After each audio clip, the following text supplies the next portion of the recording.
yesterday, and you're back early this morning for probably what I think is one of the most exciting panels that we have for this weekend. And before we start, I would like to introduce City Council member with Folsom, California, Rosario Rodriguez, who will lead us in the Pledge of Allegiance.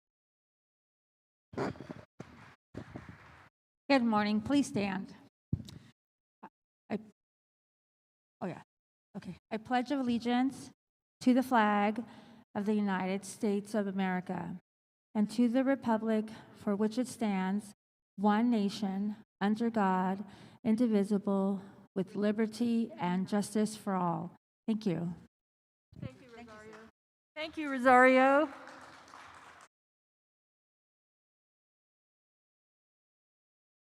This morning, before we begin, I want to especially acknowledge and thank the host for our event, Carol Anderson Ward, who is the owner of the Murrieta Equestrian Center, and John Sullivan, who has tirelessly helped us in pulling together all the logistics for this event.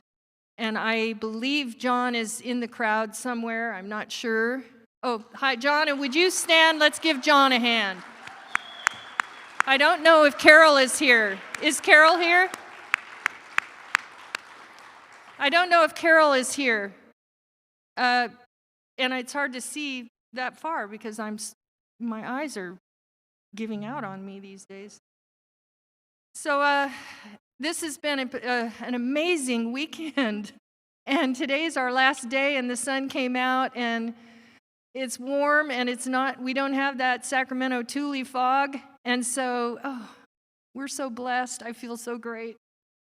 And before we start, I want to acknowledge and thank also our sponsors for our event. First off, I want to thank Advantage Presentations and Codenum.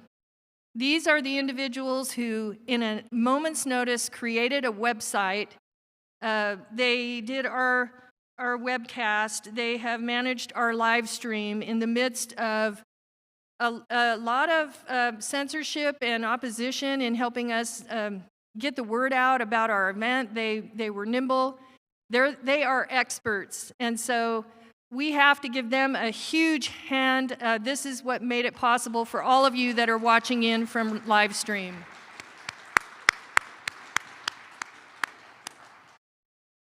I also want to thank Comstocks Magazine, Advantage Presentations, the Mazzari family, Lansing Companies, Sacramento Deputy Sheriff's Association, Oates Family Foundation, Abba Bail Bonds, Dave Lucchetti and Megan Vincent, Chris Sorty, Paul Prudler, Linda Freeman, Mike Robertson with Baker Williams Engineering, Uvu, who sponsored all of our speakers' gifts.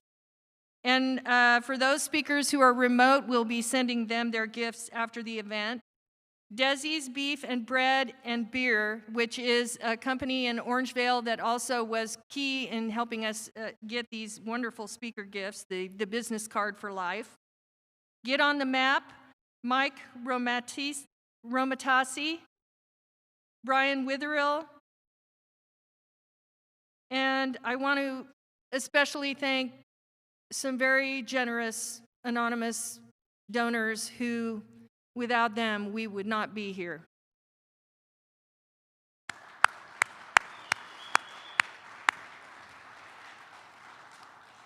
So a little bit about the logistics. I hope you're enjoying your beautiful breakfast. I want to especially thank the Murrieta Equestrian Center staff who have done an amazing job. The food was wonderful. It was warm. And let's give them a great big hand.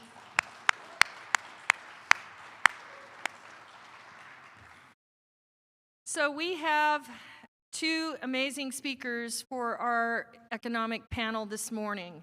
Justin Adams, who I'll be introducing, who is a PhD in economics, and also John Kabatek from National Federation of Independent Businesses. And so we will have our speakers, and they'll say a few words, and then we'll have time for some questions and answers.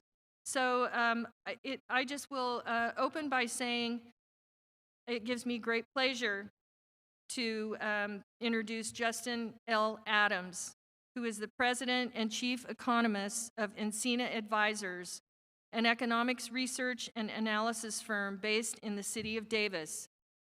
Dr. Adams has 19 years of experience in consulting to federal, state, and local governments and private sector organizations. He advises clients across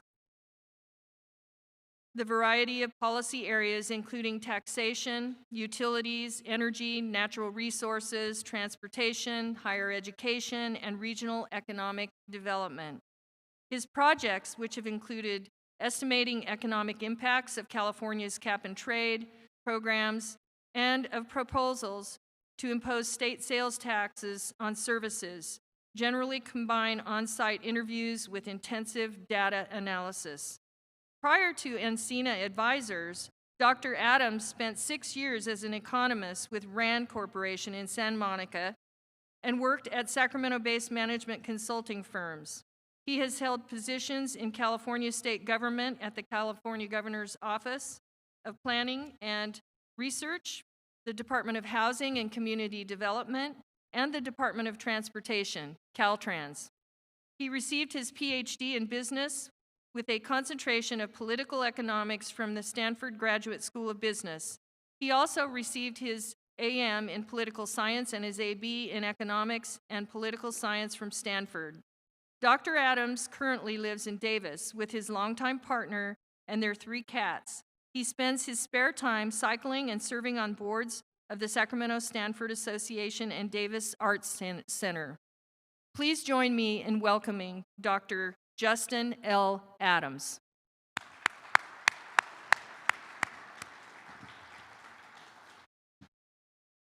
Great. Thank you, everyone. Can everyone hear me? Give me a nod, yes. Okay. Good morning, everyone. Thank you very much for that introduction.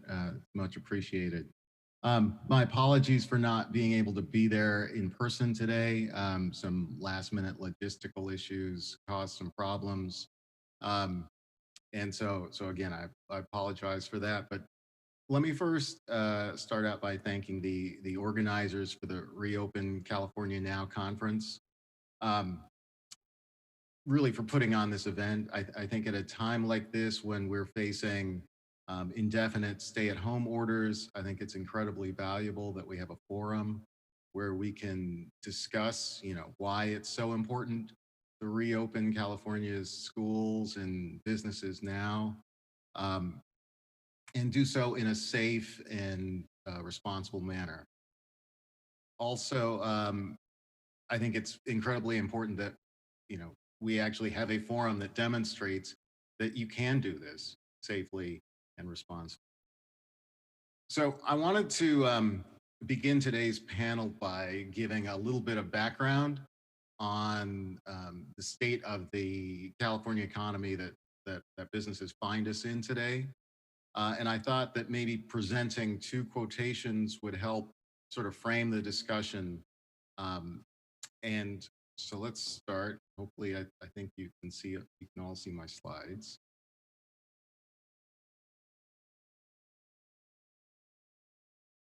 So the first quotation is from Richard Clarida, who's vice chair of the Federal Reserve.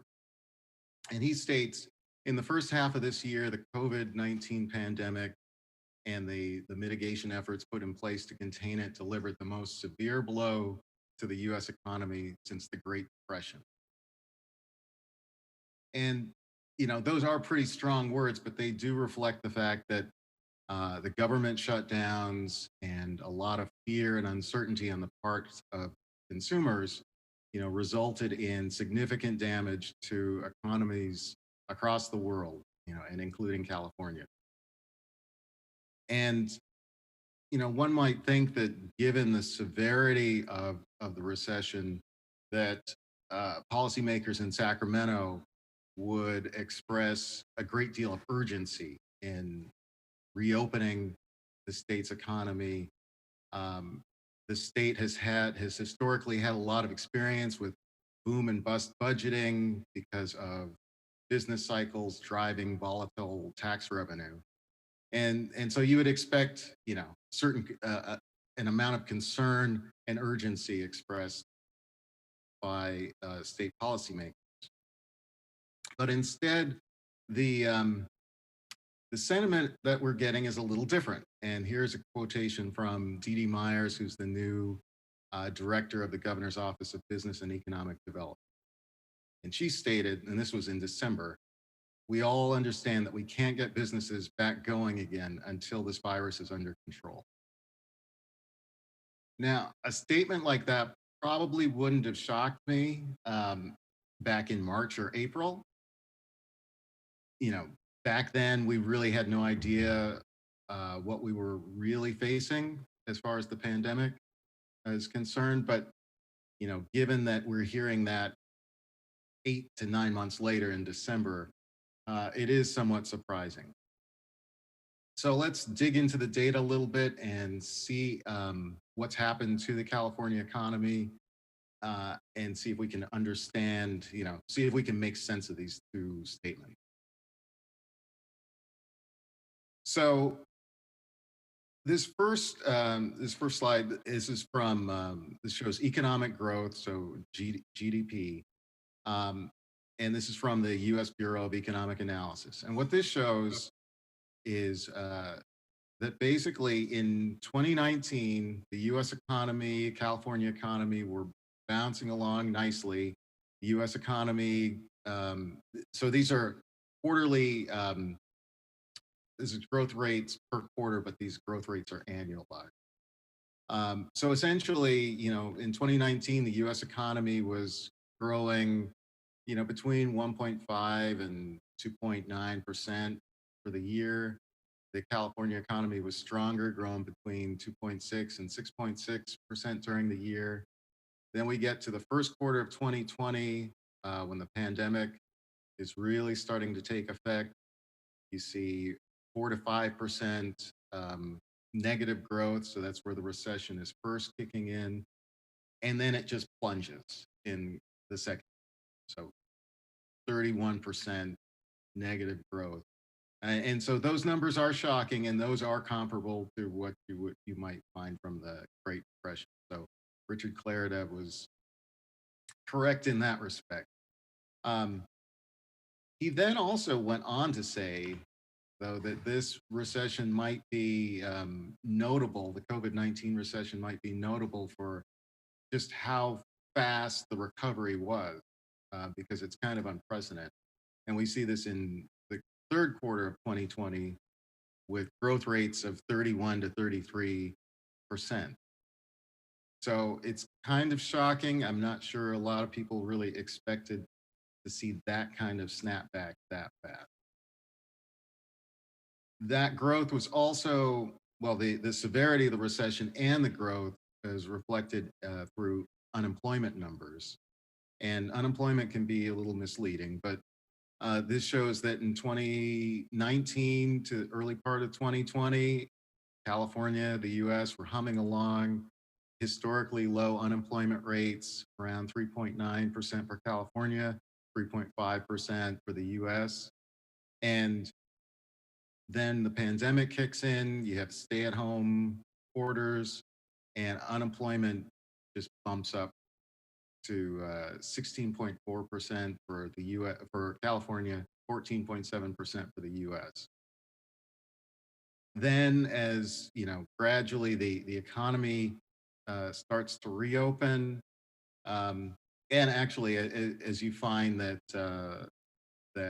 larger corporations realize, hey, we can work remotely, we can figure this out, and consumers get a little bit more confident about things, spending picks up, then you start to see the unemployment rate come down. And it's come down pretty quickly. It's still very high right now. Last numbers show 8.2% in California, 6.7% nationally.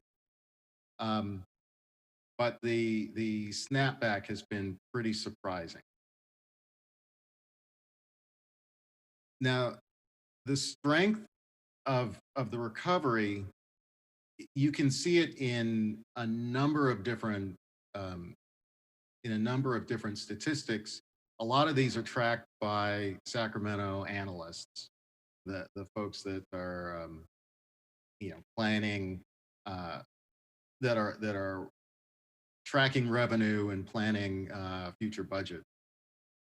So if you look at any number of these statistics, so income tax withholding, collections in December, uh, a lot higher than they were in December of 2019. Total withholding since late March is 5.2% above the same period in 2019. If you look at US retail sales, they're up year over year. You look at credit card and debit card spending, it basically, like the LAO does that. They have an index that they created that shows that California's sales tax base has been growing for the last 7 months and currently is 4.5% above its January level, so above its pre-pandemic level.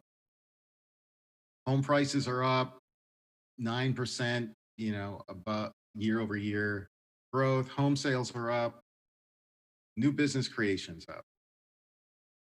So the economy, at least parts of it, are actually doing very well.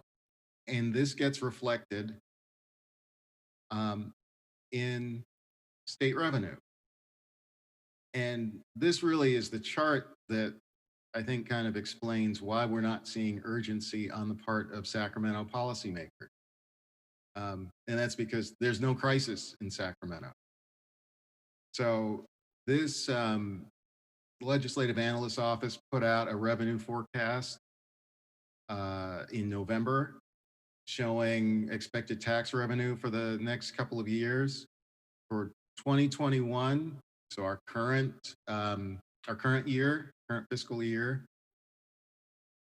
basically we have $33.9 billion more than they thought that they would have, than they thought we would have when they passed the budget in July.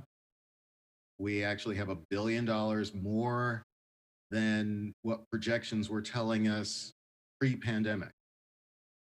So we're flush with cash. And the numbers don't look too bad going out to 21, 22 or 22, 23 either. So based on the budget that was passed in July, we're going to have an extra $30 billion in the following fiscal year, an additional $23.6 billion in that following year. So we're actually doing surprisingly well. And I think that that's the reason why you're not seeing policymakers sort of panic and scream at the top of their lungs that we need to reopen. But as we all know, this is just part of the story. So there's strength in the California economy, but there's also weakness too. So this slide shows that not everyone is doing well. This shows consumer spending. Let me tell you a little bit about this. So tracktherecovery.org, it's a site that it's an open site that everyone can visit. It's run by Harvard, MIT researchers in conjunction with the Bill and Melinda Gates Foundation. And they have partnerships with various companies that provide data like this. So this is tracking debit card and credit card spending by California consumers. And as we can see, generally speaking, yeah, spending is a little lower, 5.5% overall compared to January. But what you really see is that we get hit in restaurants and hotels. 30% spending is 30% lower. entertainment and recreation, 61% lower. So there are industries that are, despite the rosy picture generally, there are industries that are really getting hit and continue to get hit in this economy. In addition to specific industries, small business generally is getting hammered, and I'm sure that John will have a lot to say um, to weigh in during his remarks. But here is data showing small business revenue in California compared to January 2020 for small businesses. So what this says is that basically large businesses are doing all right. Small businesses overall spending is down 30%. And for particular sectors like leisure and hospitality, it's down 62%. So small businesses are struggling.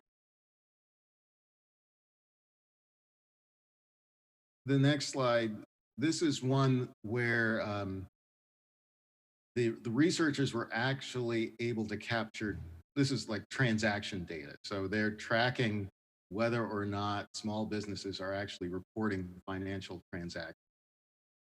And here we see that that overall for small businesses, at least 33% fewer businesses are reporting transactions as of December 9th. So they might be temporarily closed, they might be permanently closed. It's not clear, but they are not operating. For leisure and hospitality, the number is almost 50%.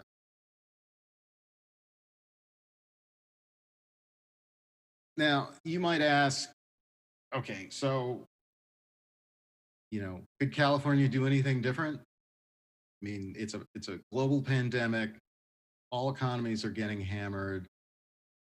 Our hands are pretty much tied. So what you see is what you see, and it's sad, but that's the way it is.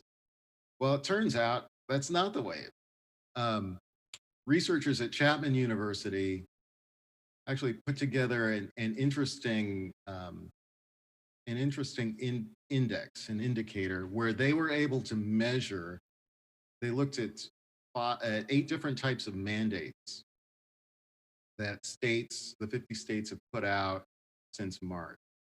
They were able to sort of quantify them and compare them, turn them, make apples to apples comparison, and then rank the states based on how restrictive they were, or whether they were more restrictive or less restrictive. So the way to look at this index is a score of 0 is what the average state would be, and scores above, positive scores are more restrictive, and negative scores are less restrictive. So the top 10 here, the top 10 most restrictive states. No surprising, you see New York at the top, and not too far behind is California. Least restrictive states, sure, they're smaller, in the South, Mississippi, Georgia. I think Texas is probably, I think, the 13th or 14th least restrictive state, just to give you some perspective. So what the researchers at Chapman did, they created this index where they could measure, how stringent each state's mandates are. And then they conducted a statistical analysis to show the impact of these mandates on job growth. So this was an interesting finding. So in looking at these 5 states, California, Florida, Texas, New York, and Illinois, they controlled for these states' previous rates of job growth. They controlled for the size of some of these impacted industries like leisure and hospitality. And when you control for those, you still find that state mandates, influence job growth. And from this, so they're saying that essentially an additional 3% decline in job growth is due specifically to state mandates. So California's especially stringent mandates have cost the California economy about 500,000 jobs.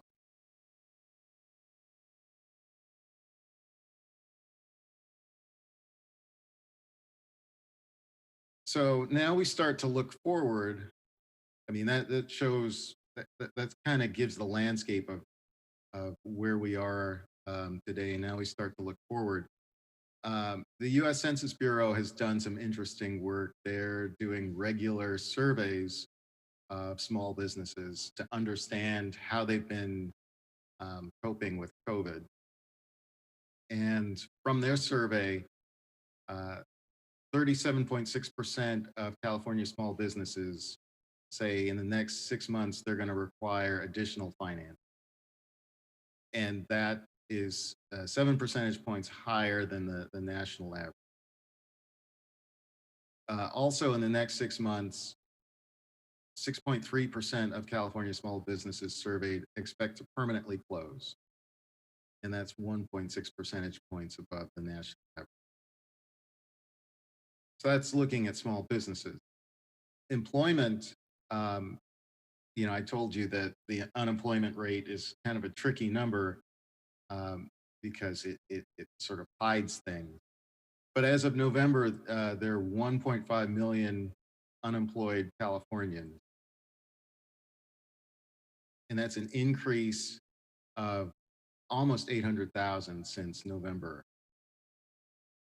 A big chunk of this is almost 600,000 Californians who have left the labor force entirely.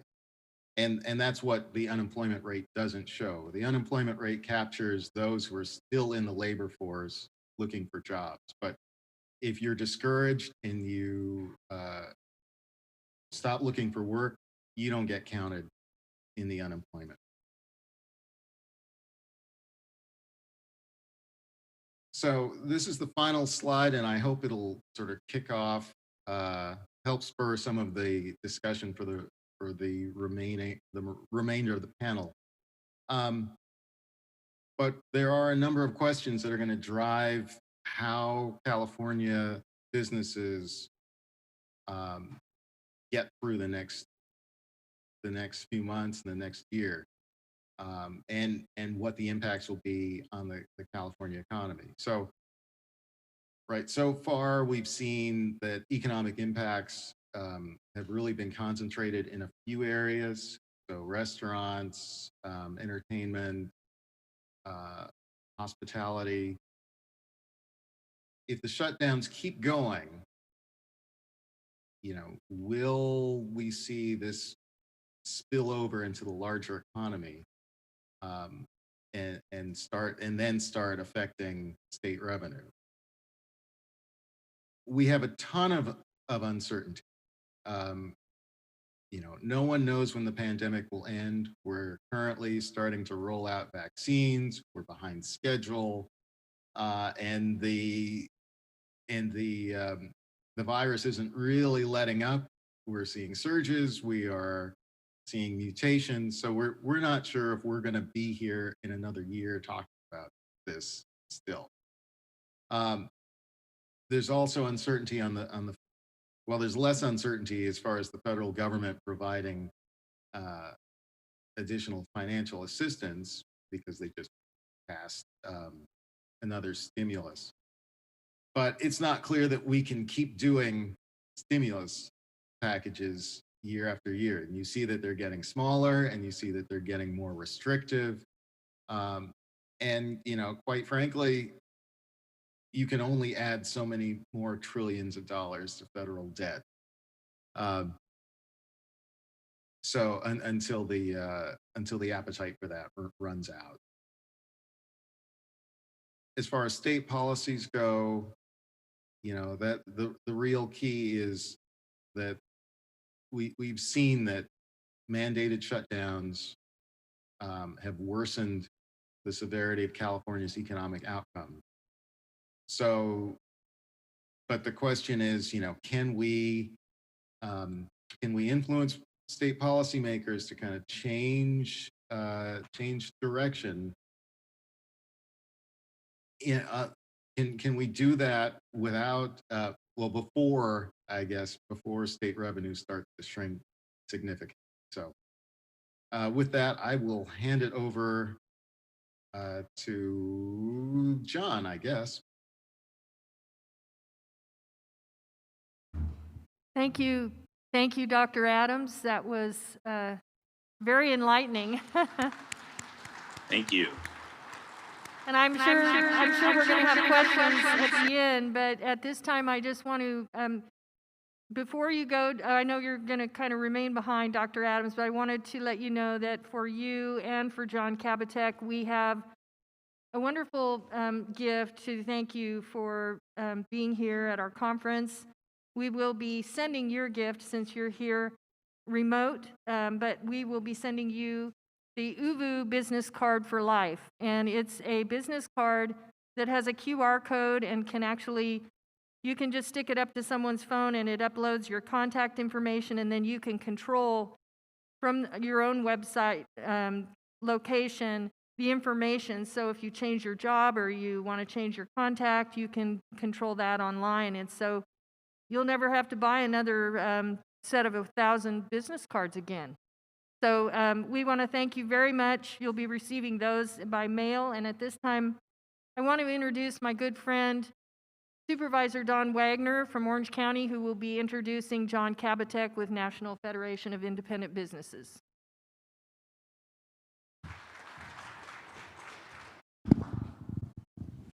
Thank you. Thank you very much, Sue. To me, falls the happy task of introducing John Kabatek. John has been a warrior on the front lines of supporting our business community for decades now. He was in the Wilson administration. He was in the Schwarzenegger administration. He worked for the California Restaurant Association. I first met him over a decade ago in Sacramento when I came to the legislature. He was with the NFIB. He has since started Kabatek Strategies. He's back here on behalf of the NFIB, the National Federation of Independent Businesses. John has a long and distinguished career in supporting small businesses. But that's not how I want to introduce him. He knows, I'm sure, what's coming next. Let me digress for just a second and say John understands what I think most folks in this room and policymakers who are drawn to this conference, who are either here today or are watching us live stream, understand that business is not something that we support just because it's business. Business in and of itself isn't a good. It's a service. And if we were just supporting business, we'd be fine with these lockdowns because Target is having the best year ever. Walmart is having the best, one of, if not the best year it's ever had. Costco is doing just fine, thank you very much. Not to knock any of those folks, but realize the government's picked winners and losers in this lockdown. The mom and pop shop that sells in competition to Costco is shut down while you can go buy your shoes at Costco. The restaurants are shut down while you can go get your food at Target. Because, of course, Costco and Target pizzas are essential, I guess. The government's picked winners and losers. And what the conference, we hope, has shown is that there is another way where these small businesses, the ones John Kabatek has represented so well for so long, can open safely, and can thrive. And when we support all business, we support the real human beings that are in that business. Businesses don't start by themselves. A human being invests his or her life savings, his or her passion and heart to build something for others, build something to leave to a family. When you go to work for a business, you go to provide for yourselves and your families better than government can. And we're seeing that with the shutdowns. We're expecting government to fill the void that a robust economic sector had provided. And it can't do it. And it can't do it as well. And it can't do it fairly. It picks winners and losers. John Kabatek and the National Federation of Independent Businesses have been fighting for years. And I know that firsthand. When I was in Sacramento, I introduced a bill one day. And I had John Kabatek come and testify in favor of my bill. He did that many times, but one in particular. Because on the other side of the aisle was another lobbyist in Sacramento.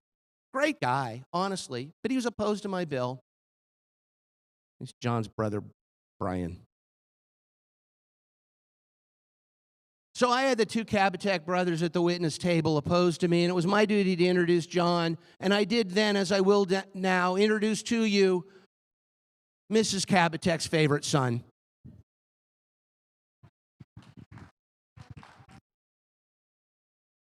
Well, thank you so much, Supervisor. It's great to know blood is thicker than water. And yes, my brother and I did enjoy Thanksgiving dinner together. It was very lively. And I did have my food tested just to be sure. It was at his house. So I really appreciate that, Don. You're such a good friend and such a good warrior yourself for small business. And it's great to be here. And good morning, everybody. It's great to see all of you. Hopefully you all can hear me pretty well as well. Justin Adams is a hard act to follow, but I'll do my best and tag team with him. And also, I want to say a few other thank yous as well. I certainly would be remiss if I did not thank Supervisor Sue Frost and her husband, Jack, for putting this together. Supervisor Hewitt, I know, has been deeply involved. Julie Gallagher, Tab Berg, who are longtime good friends. And I think, frankly, also to the many volunteers and sponsors of today. These things don't happen out of thin air. We know with our own lobby days and events, these just don't happen magically. And so all of you just dedicating your time are just so appreciated. I also am sorry, similar to Justin, that a personal family commitment I've had has rendered it difficult for me to be with you in person today. But thanks to the people at Zoom, I'm able to be here through the airwaves, and I'm very grateful for that. And I know all of you who are there in person are still, if you can hear me okay, are braving the chilly January weather. I'm sure Sue's husband is running around giving you Kleenexes and coffee. So I think you can literally say that Jack Frost is nipping at your nose this morning. That's bad. Okay, I'll be here all week. Maybe you want the other son. But you're all bundled up here because, many of you are also with us online because you believe in a better California, a more promising California, and most importantly, an open California, a real California. And folks, the only way we're going to get back on track is to get Main Street back on track. As you heard Don Wagner speak, as you've heard Justin Adams and so many other speakers this weekend, you got to get people coming through the doors safely, responsibly, and efficiently, but soon.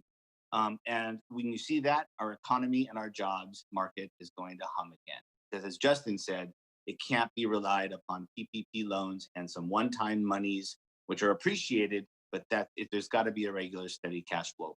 Again, my name is John Kabatek. I'm the California Director of NFIB. We are California's and the nation's leading and largest association serving small business owners. We've got about 15,000 members in California, about 300,000 members nationwide, all small business owners.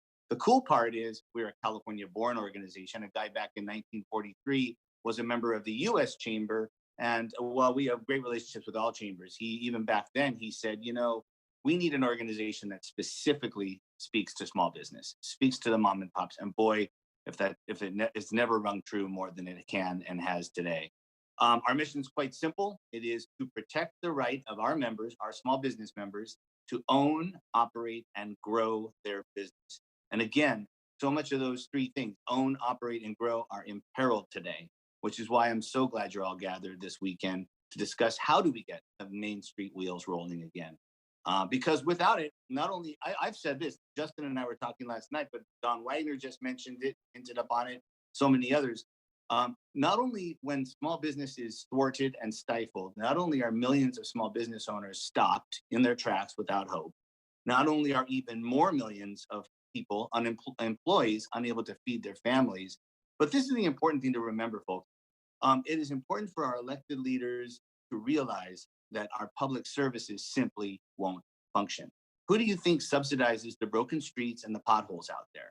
Who do you think pays for our schools, our health facilities, our veterans facilities, our first responders who are outstanding out there trying to help us and should be saluted every day? It's small business. You just can't survive on getting funded from the tax dollars from a Target or a Costco alone. It is all the small businesses which make up 99.2% of our business community and create 2/3 of all net new jobs. So in addition to being the leading lobbying organization for small business owners, NFIB issues regular reports and surveys about the Main Street economy. And really what's exciting, one thing I want to also mention is Justin Adams is not only an awesome economist giving you some great data, but Justin has also been a member of our leadership council with NFIB in the past. He's a small business owner himself, just like I am with my own firm. But his economic data is great. And then we have some stuff that I'm going to share with all of you. And our data with NFIB is also used also by presidents, Congress members, state legislators, economists, and the media. We put out some great reports and as well. And so what Justin's giving you, what we've provided is really speaking loud and clear the same message. We got to get things rolling for Main Street, folks. We got to get it going. I'm going to give you a quick snapshot of small businesses in California, how many and the impact they make. Many of you might have already heard this, but there are about 4.1 million small businesses that employ more than 14 million Californians. And even more out there helping to support our school, our local sports teams, and of course, as you heard both of us say, our local economies and our state economies and our public services. NFIB members are emblematic of the average small business owner in California. The average small business owner in California employs about 10 up to 10 people, and the average gross revenue is about $500,000. Again, that's not every single small business, but that's what we found with our members and to be pretty emblematic of California national trend. The majority of small business owners, they cover the whole realm of small business sectors, you can imagine, which is again why a one-size-fits-all closure doesn't work and shouldn't work. And I'll talk about that later. But probably our main industries in California are retail and restaurants, construction, the service industry, and then manufacturing. I think those are all ones. Actually, it's interesting. Justin did a survey of NFIB members across the state of NFIB members as it relates to the farming community and agriculture community. And Justin, if I'm not mistaken, I think you found that 1 out of every 11 farmers in California is a member of NFIB. So we also have a lot of farmers and ag folks because they do drive our economy. So much comes from them. What's the status of small business today? Well, you heard some very compelling and in some ways grim and in some ways promising messages from Justin Adams. But a few main points that we found from our surveys that some are rather compelling. And of course, keep in mind that I want to point out even before COVID touched down, California, as you know, many of you know, was home to the highest statewide sales and income taxes, the highest gas taxes, and the most egregious regular number of frivolous shakedown lawsuits in California. 40% of the ADA shakedown lawsuits in California hail from California, in the nation hail from California. So we're the leader on a lot of these fronts. I've always said to people, boy, we're nothing in California if not pioneers, right? Unfortunately, on some very negative things. So we got to turn that corner. That was before all of this happened. And then, as people call it, the Rona touched down and came to town. And here's what we know.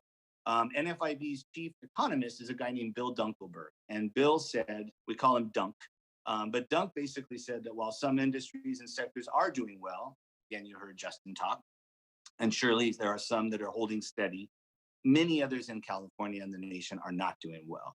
And also, you know, what we also keep hearing from our members is finding qualified workers, a huge struggle. In California, unemployment is, as you heard, 8.2%, again, down from the 16% when things really started to roll forward, but it's still terrible and it's still significantly higher. And it ranks us at, I think, the 45th in the nation as worst for unemployment in California.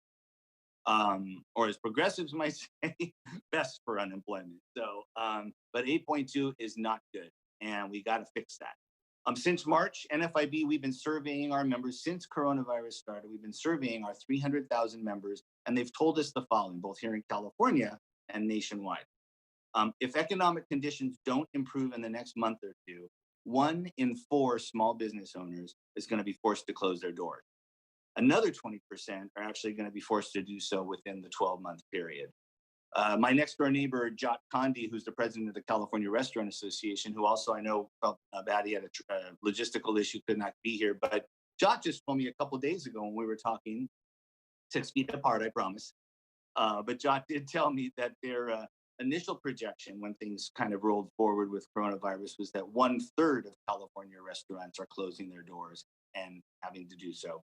He told me just a couple of days ago, he said, John, the numbers are coming in, and it shows that 1/3 number it's being surpassed almost daily in a big way.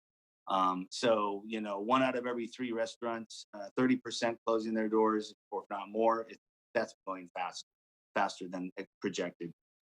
PPP loans have helped, as we found from our members, but it's just not enough to get mom and pops opened up. And the closures just before Christmas really hurt, because I think what we heard from a lot of our retail restaurant stores and retailers and other folks was, this was my opportunity to make it up. This was my opportunity to really get some more surplus during that rush, that responsible rush, but a way for people to get more money to come through the door.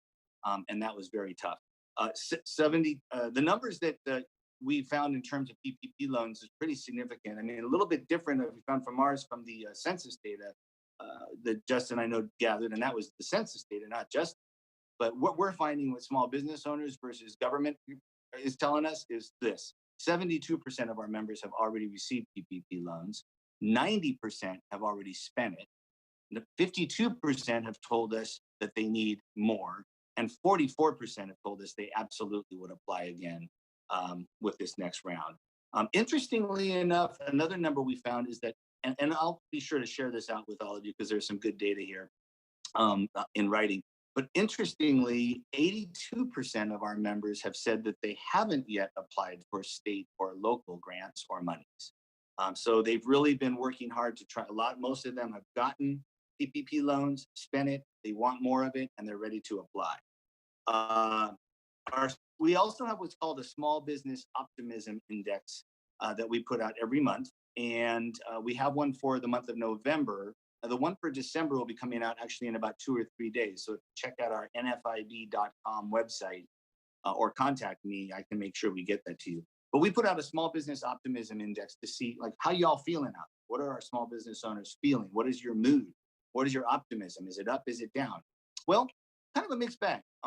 As you also heard Dr. Adams say, on the positive, small business owners in NFIB and nationally are telling us that they're optimistic, albeit marginally, about a few things: inventory, job openings, credit conditions, the ability to have credit cards and credit and get credit going, and even in some small ways, plans to increase their employment at some point.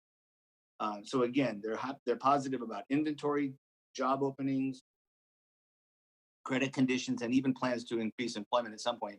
But only all of them up just to maybe like a point from the previous month. But unfortunately, the sad news is, here's the sad news, many more negatives, how they feel.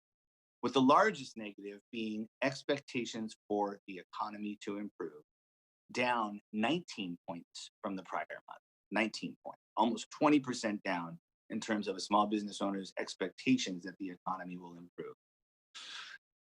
Plans to increase inventories are down 7 points. Low moods about the plans to expand, and low moods about sales and making capital outlays or earning trends. So again, there's some glimmers of hope, but some real sour moods, especially as it relates to seeing the economy going on an upswing, which we need to do. And that happens as small business is moving again. We also finally put together a monthly jobs report at NFI. And it's released the first Thursday of every month. And again, I'm happy to provide this all to you through the ReOpen California Now team. Nearly every section that we found in the jobs report, the actual data that we gather from our members, was negative.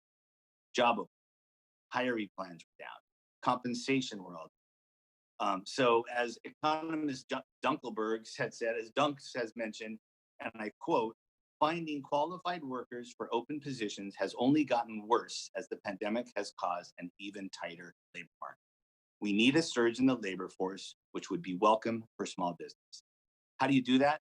You get small business open again. You get them working again. You get people coming through the doors again, responsibly, safely, in a healthy and effective and efficient manner.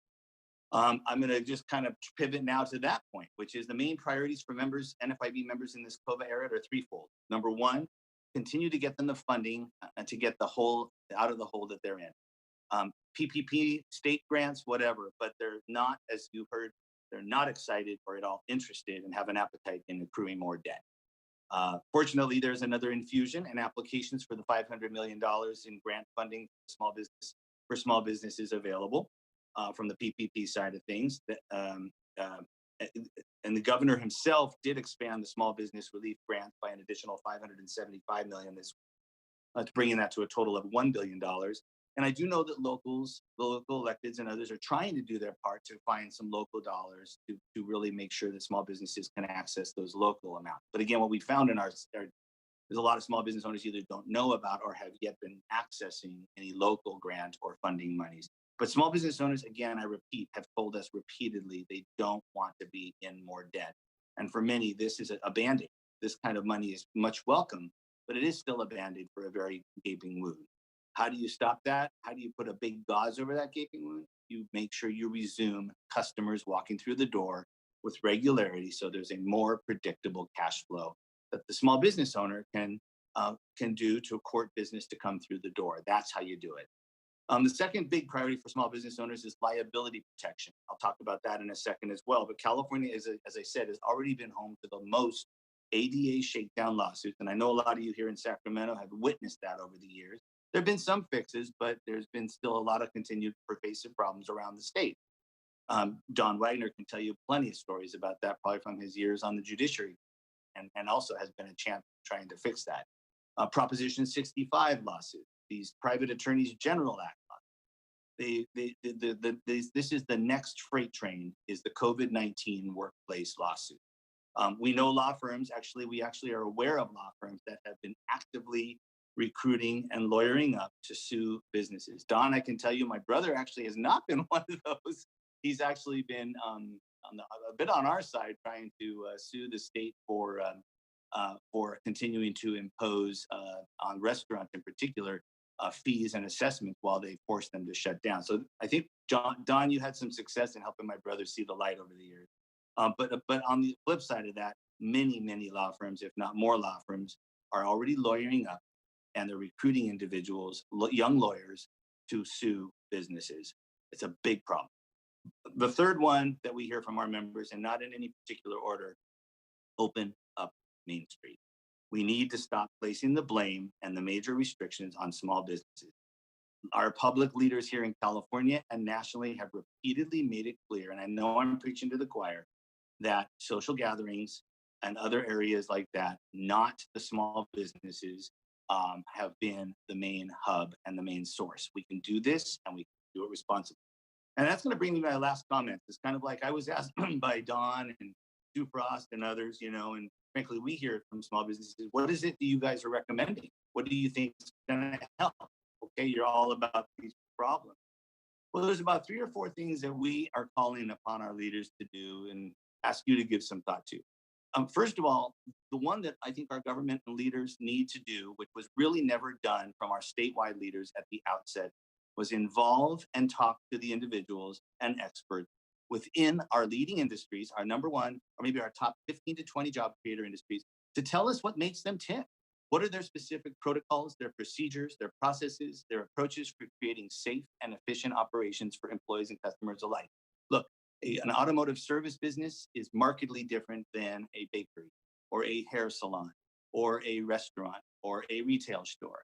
And I feel that where our leaders did actually fail and could still, but there's still time to fix this, is, make sure that you're including in your roundtable discussions experts who are the wonks from auto services, salon, healthcare, retail, farming.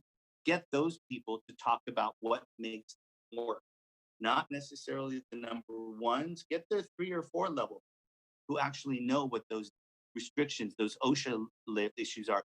And not that is going to get people to understand what makes each sector work and how we can actually make it approachable for people to come through the door in a safe and responsible manner. What they ended up doing was, unfortunately, a blanket approach, and I think more celebrities than actual experts in these industries that could have been listened to from the start. But the good news is there's still time. There's still time for the governor and our legislators to take that. And I think Justin and I were talking last night, and I said, the nerds shall inherit the earth. I said, and Justin, by the way, you're not a nerd. You're really cool. But I will say the wonks and the policy wonks in this case shall be able to help us resume the earth from moving forward again, and notably Main Street. So that would be number one. There's still time. Get the experts from these industries in and talk to them and find out what makes them tick. We can do it in laser pointed ways with each sector on how to approach that in a safe and responsible way. Secondly, do no harm. Stop laying huge burdens on small businesses during this legislative session.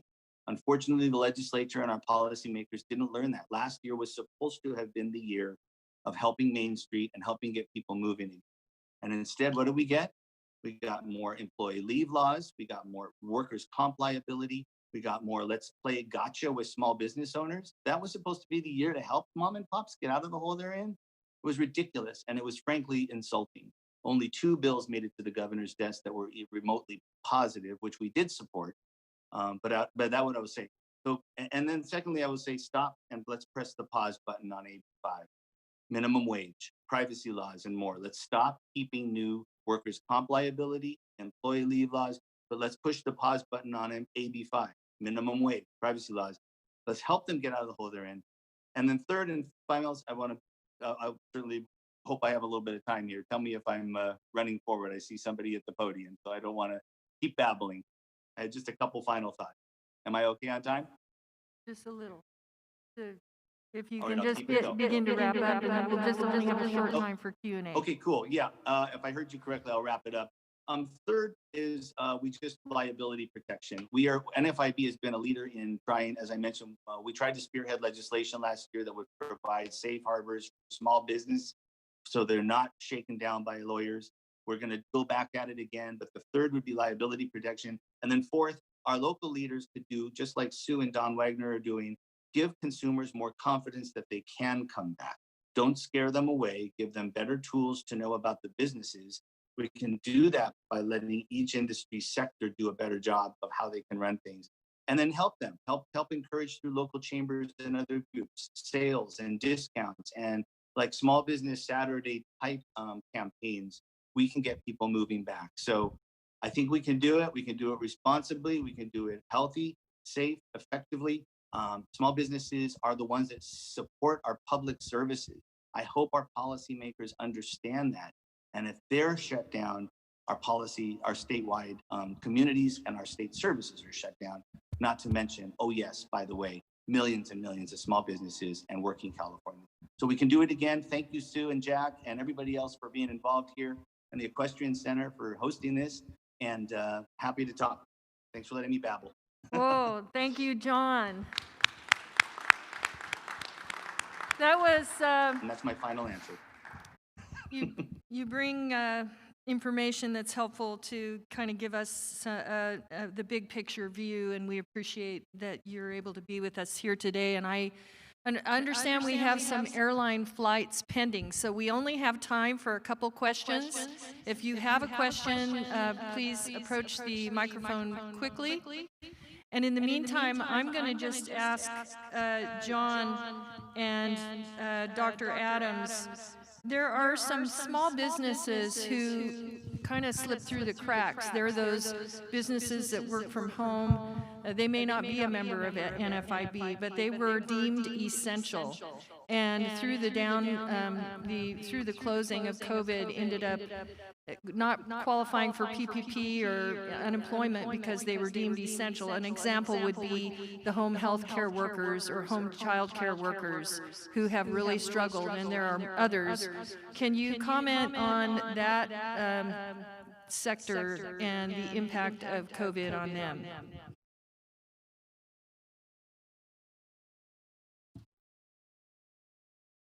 So I can take a stab at that. I mean, I haven't seen specific numbers on that. I know that there are, a large number of gig workers, for instance, who have been impacted because they're not sure if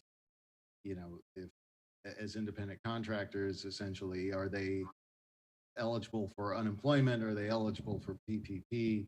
There's been a lot of confusion around this generally. And that's kind of one reason why, we just need to reopen because it is so hard to legislate and be able to account for everyone and address everybody's individual needs. And if folks are falling through the cracks, then as Don Wagner said, you're picking winners and losers. The losers are the ones that don't have the voice in Sacramento, and clearly that's not fair. And if there's so much assistance going out, really everyone should be eligible for it. And John, did you want to make a quick comment? I do have another one question, and then I think we don't appear to have other, I have several, I could ask several questions, but John, did you want to comment on that? Well, I was just safely and responsibly reopening soon, and not to be the kind of copycat here, but I really think at the end of the day, the dollars, whether you're an essential or non-essential, I know the governor, in some ways, tried to create some dollars there through a fund that would be for those who kind of slipped through the cracks. I think our federal government are looking at things like that as well. But again, the PPP loans are being used so quickly. Grant monies are used so quickly. They're not unwelcome or unappreciated. But the steady dollars and the steady cash flow are going to come through what we're getting people coming through the door responsibly. And like I said, that is the root of that is working with each individual sector, business sector, small business sector, to ask them what makes them tick and how to make it work for them, for people to come through the door. You got to find out from each of them how they can make things work best. And we know that since the early 1900s, the government spending has grown from less than 8% to now almost 40%. Do you, and at the county level, we're not really anticipating that property taxes, we anticipate normal revenues for this coming year, but what do you anticipate as far as government revenues? And are we headed for a situation where we will be struggling to fund government services? We all know the services that we offer at the government level are taxpayer dollars, sales tax, property tax, but it's people that deliver those services. So can you speak to what we can anticipate as policymakers as far as revenues moving forward over the next 3 years? Start with Justin, or start with whoever wants to start. Justin, you want to? Sound like there might be a kind of trending question there. Yeah, no, I was an English major. You're the data guy. I'll start. So, I mean, forecasting what's going to happen is pretty difficult. There are so many uncertainties right now, but I will say that the PPP, like the economic injury disaster loans, all the federal assistance has gotten us over the first hump. So I don't think that we've seen a lot of the impacts that could happen, the negative impacts that could happen if the closures get prolonged, right? So, I mean, the PPP was just sort of like a stopgap measure. It's to help give you, temporary revenue while the economy is temporarily closed. And so we've all emerged now out of 2020. We are for those companies, those of us that are still here, we're here, but we're weaker. We've got more debt. We've got fewer employees. We're on the cusp. If you're able to reopen the economy quickly, let us generate revenue, then we can stay in business. We can generate tax revenue to fund the services and all that. If you're going to keep us closed, indefinitely, another month, 2 months, 6 months, when will we get the pandemic under control? That's the question. So if you're going to keep us closed, then I think at some point businesses they're going to hit the point where they just can't go any further, and then you're going to see this kind of snowball effect, and you'll see folks flip. Right now, businesses are producers of government revenue, right? They generate income, they pay taxes, they're funding all of the services that government provides. When they close and they go out of business or they lay off employees, they flip to the other side of the ledger and they become net consumers of government revenue and government service. I don't think we've seen that flip quite yet, but that is my concern, that if we keep the economy closed for much longer, you're just going to see dominoes spilling over the other side. Any closing comments, John, on that? No, I would just basically say, I think that we're finding is that there's a lot of challenges right now. I think people are. Can you hear me? Okay. Yeah. I know there was a 3-second delay, I was told. But yeah, it's hard to predict and project. I think that we are. I was just right here sitting here while Justin was talking. I think what we really need to do, that also wasn't done, was a better collaborative discussion among local, and Sue, you may be doing that, Don Wagner may be doing that, but a collaborative discussion among those who are going to help small businesses and make it a culture of welcome versus gotcha. And I would think that, if there was a little bit more push to encourage and actually, frankly, get locals to have, local electeds, the health department official, a code inspector representative, the Chamber of Commerce and business leaders, kind of a handful that can talk about how do we make it a culture of welcome, like Texas has done and other states have done so effectively over the years. And guess what? If we make it a culture of welcome dialogue surrounding COVID, who knows? California actually may surprise everybody and make it a culture of welcome even after COVID is done. Wouldn't that be nice? So I think if I were to have a thought, too, it would be, I really think that, we could be encouraging you all in setting that trend as well. But the state ought to be encouraging more of these little kind of working groups to reopen effectively and responsibly, not the gotchas where people are on two sides of the wall. Well, let's give our speakers, Dr. Adams and John Kabatek, a great big hand. I believe, we have one more question. I know we're very short of time, so real quick, let's let him ask, because we wanted to encourage the audience to ask questions. Well, I know I've been bugging everyone about the back to school thing, but kids are the most precious resource, and that's part of why I'm here with the EGSD Parent Coalition. But I wondered from the economic perspective, what's the impact, especially with small business owners who have kids? They're at home. We're in our district. We've been out of school for a year. Is there a conversation, or do you have data on that? I would like to hear that. So I haven't seen data on that. I've seen anecdotes, of course, about parents pulling their hair out, trying to work remotely while at the same time trying to educate their children. But I would say, if I could, I think that what sort of concerns me more isn't sort of the immediate economic impact, it's the economic impact down the road that no one's really talking about. So, I mean, there's been lots of talk about how remote learning is working for some students, but not a lot. That students that are able to have in-person education are doing better. That and so what we're seeing right now is some inequity that's being developed.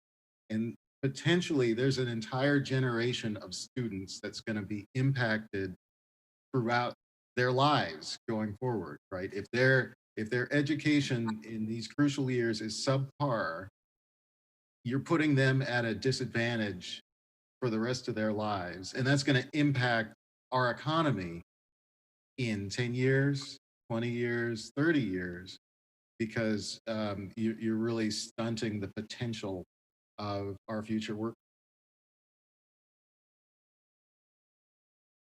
John?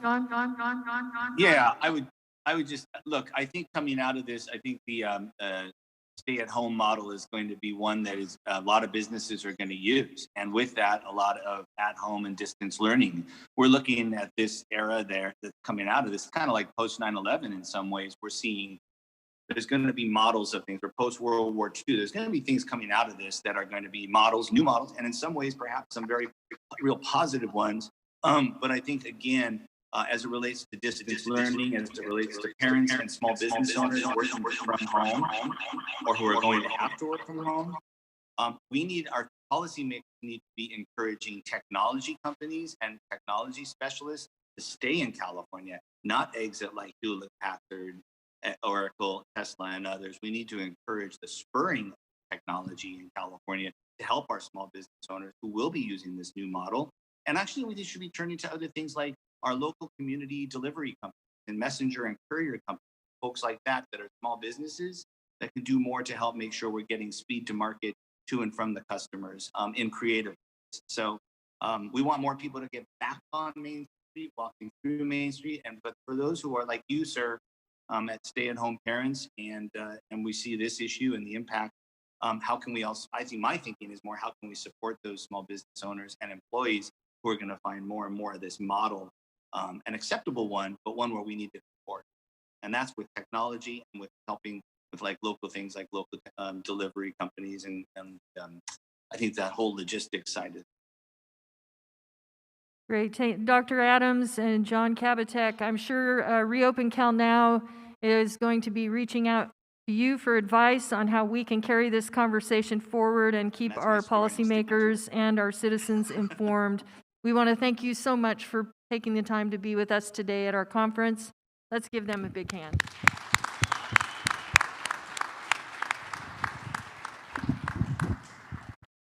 Thank you, gentlemen, and thank you all. As we wrap up 3 days, I want to, first of all, thank all of our sponsors. Now, many in this room have done these types of events before. The sponsors will often give you money, and you're very grateful for it, and then you go do the work. Our sponsors actually rolled up their sleeves and did an awful lot of the work because we were pulling this together in very short time.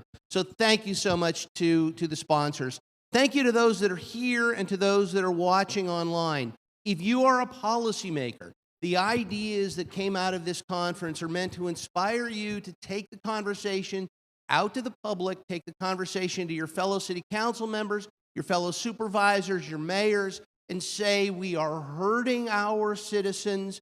There might very well be a better way to open California, to do it safely first and foremost, but to do it. That's what we're trying to do, is inspire local elected officials to ask the right questions, pursue the right strategies, and know there are alternatives out there. Maybe we can even inspire the governor to have a real dialogue with you, the local elected officials who know your communities better. Thank you all for being here. When we started this, the first person I reached out to was Supervisor Jim Desmond. Jim's going to say a few final words also to close it off, but realize this is not the end. This is the start. The tools are out there available for you, reopencalnow.com. You can see any one of the speakers again, any one of the panels again. There's the written materials, and you can contact any one of the organizers. If you'd like us to give more information, maybe we can take some of this on the road to any communities that are interested in hearing some of these ideas live. Reach out to us. Let this be the start of a dialogue. If you have got a supervisor that's up here, or we had in our audience Dan Miller from Nevada County, we had Bonnie Gore and Suzanne Jones from Placer County, Don Rowe from San Bernardino County, Tom Patty, San Joaquin County, and I shouldn't have started mentioning them because I know I'm going to forget somebody. If you've got a supervisor who is involved in this movement, work with them. If you'd like us to work with supervisors in counties that haven't been represented here, reach out to us. Thank you all for being here. Thank you all for paying attention to what we had to say. And Jim Desmond, thank you for stepping up first to lead San Diego County. A few final words. Well, thank you very much, Don. You know, this is a great effort here, and I learned a lot. When my staff asked me, why are we going, what's the goal here? And basically it's to learn more about trying to reopen California safely and to meet our peers, to find like-minded people, and how can we better get the message out. And I really think, we got that by attending today, and we'd like to see that done regionally. I was glad to see there's a lot of mayors here, city council members, school district members were here as well, all trying, we all want to do the right thing. We got to beat the virus. We want to open up, but we want to do it safely. And I was glad to hear the comment about the schools, because when we say reopen California, it's not just businesses, it's schools and churches. All of those need to be opened up. All the businesses, schools, and churches need to be reopened, and need to be reopened safely. We can do it. Californians, we can do it. We've got the opportunity to make a positive difference. One of the things, I do want to thank Don and Jeff and Sue for putting this all on. I was, one of the first to join in, but these three really pulled this whole effort together here and made it great. I really, got a lot out of the conference. Next time, maybe we do it in Southern California, where it's much warmer. That would be wonderful. But, locally, the different regions, not the ones that our governor made up, those regions, but locally, if you want to do more of these events, and ask like-minded people like ourselves to show up. It's not just the supervisors, it's all the electeds doing the right thing and doing it safely. So thank you very much.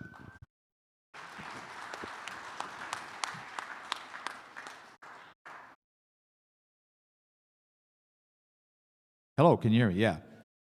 Look at the last month of that we've been working on this has actually been one of the biggest labors of love that I've ever had. We put together a dream, a collective dream that basically we could do something that everybody said we couldn't do. And everybody here, the last 3 days, has done something that is so necessary that hasn't been done in this entire nation during the pandemic. And we deserve to give ourselves all a big hand, because we are now starting the conduit with the level, just these two gentlemen today, with John and Justin, with their knowledge. We're talking about the cream of the crop, the real experts, the ones that know what is going on. And they're brave enough to stand up and speak out and say there's got to be a better way. So this is the start. These last 3 days have been the start of something big that will gather steam like a snowball down a hill. And again, we'll probably be having one very soon in Southern California. And we're going to keep this going until every business, every essential worker, which is pretty much everybody in California, comes back, earns a paycheck. We start getting back to life. There's no new normal. It's just normal. And from there on, we start living again. And again, I thank all of you for coming out here. It's been a pleasure. 4 of us up here, all totally different demographics. But on one thing, we're all sure. We need to reopen. We need to reopen now, and we can do it safely. Thank you all for coming.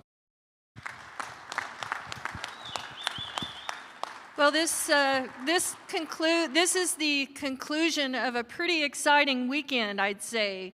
And I just want to thank a few people who helped make this possible. For those of us that are up here, we had the vision. We were willing to take the stand and try to make it happen. But there were really very intelligent, energetic people behind us that were really the driving force. And the first person I want to acknowledge is my husband, Jack Frost, who has to live with me. And whenever I have a dream, he's there to help me make it happen, and he is my best friend, and I just really appreciate everything he did behind the scenes to help us pull this together. I also want to acknowledge and thank another extraordinary person who is one of my policy consultants, but he is a strategist, and he is a person behind the scenes who played a key role in pulling all the right people together, and that's Tab Berg.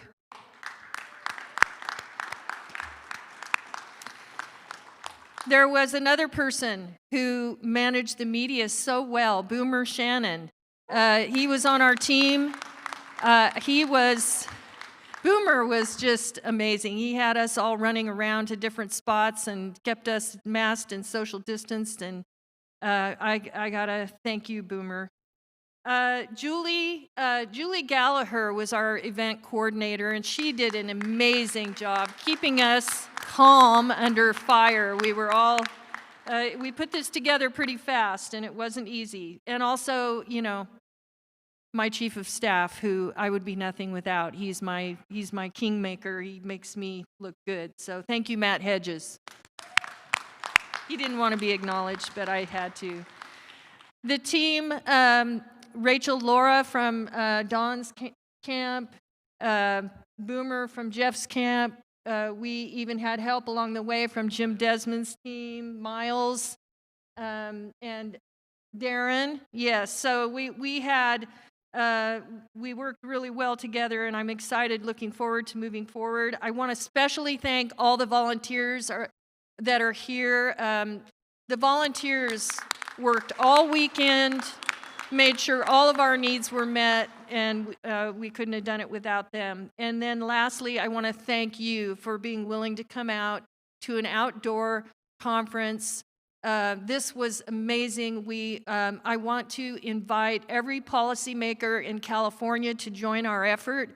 This is a project of Guerrilla Learning Institute. It's a nonprofit 501c3. Our mission is education. We're hoping to inspire conversations with everyone from every party. This is not about partisanship or politics. It's really about seeking data and information and making us as smart as we can be so that we're informed policymakers and representing well. And we want to be inviting businesses and citizens to be a part of it too. So you can go to reopencalnow.com to sign up to join our effort. And I'm looking forward to continuing this movement, and thank you all for coming.